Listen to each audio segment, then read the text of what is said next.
তো welcome guys, সবাই কেমন আছো? আজ শুভ মহানবমী, আর এই মহানবমীতে আমরা যাব কলকাতার বিভিন্ন প্যান্ডেলে। তো তোমরা আমার সাথে থাকো আর পুরো ব্লগ ভিডিওটা প্রথম থেকে শেষ পর্যন্ত দেখো। তো আমাদের ট্রেন চলে এসেছে, আমরা ট্রেনে উঠে পড়বো এবার। তো গাইস আমরা ট্রেনে উঠে পড়েছি আর আমাদের ট্রেন চলতে শুরু করে দিয়েছে। দেখলাম আজ কোনো ট্রেনে ভিড় নেই।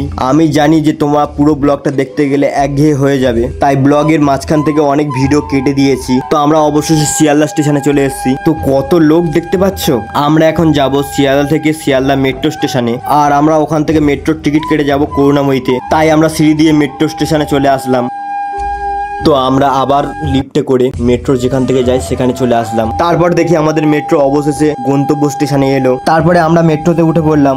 মিনিমাম 5টা স্টেশন অতিক্রম করার পর আমাদের মেট্রো ট্রেন আমাদের গন্তব্য স্টেশন করুণাময়ীতে এসে থামলো। আর এই জায়গাটায় অনেক ঠাকুর উঠেছিল। এখানে প্রায় বাড়ির পাশে পাশে গোল সার্কেলের মতো 8-10টা প্যান্ডেল ছিল। তো আমরা ঢোকার প্রথম প্যান্ডেলটা তোমাদের দেখাচ্ছি, দেখো। তো আমরা ঢোকার মুখে এই প্যান্ডেলটা দেখলাম, আর এই প্যান্ডেলের ভিতরের থিমটা একবার দেখো। মায়ের মূর্তি নিয়ে তুলনা করছি না, কারণ মাই হয়, মাটির প্রতিমা তো, তাই একটু রূপটা চেঞ্জ হয়। তো উপরে ঝাড়বাতিগুলো যেরকম লাগিয়েছে খুব ভালোই হয়েছে। তো আমরা চলে এলাম নেক্সট প্যান্ডেল। এই প্যান্ডেলটা ছিল ওর ঠিক পাশেই। তোমাদের বললাম না যে ওই জায়গাটা পুরো সার্কেলের মতো তৈরি করেছে। তো এই প্যান্ডেলের ভিতরের দিকটা আমার খুব ভালো লেগেছে। তো গাইস তোমাদের এত কটা মায়ের রূপ দেখালাম, তোমরা একবারের জন্য জয় মা দুর্গা বললে না। তো আমরা চলে গেলাম পরের প্যান্ডেলটা দেখতে। এই প্যান্ডেলটা অতটা ভালো করেনি, কিন্তু ঠাকুরটা জাস্ট ওয়াও। নেক্সট প্যান্ডেল দেখার জন্য চলে গেলাম। এই প্যান্ডেলটা তৈরি হয়েছিল আয়না দিয়ে, আর যেখানে তাকাচ্ছি শুধু আমার মুখ দেখা যাচ্ছে। তো প্যান্ডেলটার ভিতরের দিকে প্রবেশ করা যাক। তো মাকে কেমন লাগছে তোমরাই কমেন্টে বলো। আর প্রতিটা প্যান্ডেলের ঝাড়বাতিগুলো খুবই ভালো হয়েছে। তো আমরা চলে গেলাম নেক্সট ঠাকুর দেখার জন্য। তো এই ঠাকুরটা কেমন হয়েছে তোমরাই কমেন্টে জানাও। তো এই ঝাড়বাতির ডিজাইনটা অনেকটাই সুন্দর। নেক্সট প্যান্ডেলটা এরকম টাইপের ছিল। তো চলো প্যান্ডেলের ভিতরের দিকে যাওয়া যাক। তারপর আমরা নেক্সট প্যান্ডেলে চলে আসলাম। এই লাইটিংটা দেখে তোমরা হয়তো বুঝতেই পারছো যে প্যান্ডেলটা কোন বিষয়ের উপর ভিত্তি করে বানানো। আসল প্যান্ডেলের গেটে চলে আসলাম। তো গাইস ভিতরে একবার দেখো, দেখে বুঝতে পারছো এটা কি? এবার হয়তো বুঝতে পারছো এটা হলো দুবাইয়ের বুর্জ খলিফা। আর বেশি কিছু বলবো না, ডিজাইনটা একবার দেখো সবাই।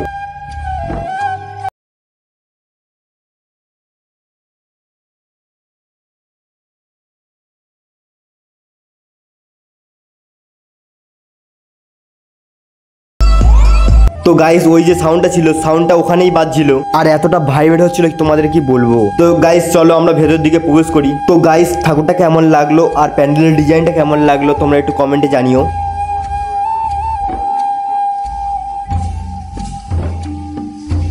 নেক্সট প্যান্ডেল দেখার জন্য চলে এলাম সন্তোষ মিত্র স্কয়ার। গাইস রাত 1টার সময় ভিড়টা একবার দেখো। আর এবছর সন্তোষ মিত্র স্কয়ারের থিমটা ছিল অপারেশন সিন্দুর।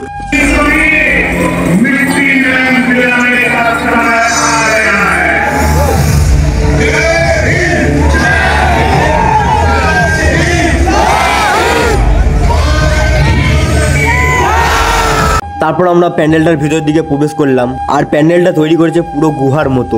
অবশেষে আমরা মায়ের কাছে পৌঁছালাম। তো গাইস ভিতরের দিকটা কেমন বানিয়েছে একবার দেখো। তো মায়ের প্রতিমাটা কেমন লাগছে তোমরা একটু কমেন্টে জানাও। তো এই কটা মায়ের প্রতিমার মধ্যে তোমাদের কোন মায়ের প্রতিমাটা ভালো লেগেছে তোমরা একটু কমেন্টে জানাও। আবার আসুন নতুন কোনো ভিডিও নিয়ে। সবাই ভালো থাকবেন, সুস্থ থাকবেন, গুড বাই।